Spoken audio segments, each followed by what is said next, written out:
recommended uniform screening panel is a national guideline for newborn screening. The RUSP contains 37 disorders that the U.S. Secretary of Health and Human Services recommends babies be screened for.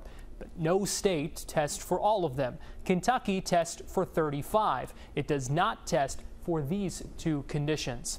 Kentucky does test for a total of 59 different conditions. Some of them you may recognize: cystic fibrosis, hearing loss, sickle cell. Others, on the other hand, are more rare.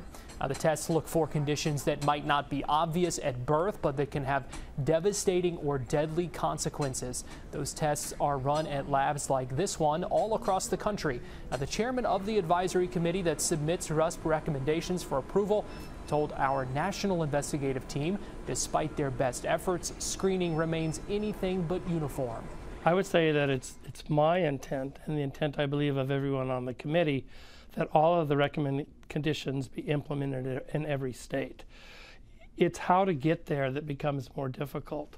And to see that, look no further than the story of an Adair County family and their experience with cytomegalovirus. CMV was not on Kentucky's testing panel when Bella Strevel was born. She was diagnosed after being taken to the NICU at a different hospital.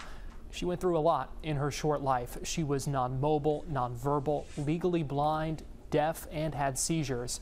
I love that thing. After Bella's death at the age of 3 in 2020, her parents lobbied for a state law in her memory to create targeted screening for CMV. It's a start, but they told our national investigative team they want every newborn in Kentucky screened for it, and they also hope to get it added to the RUSP.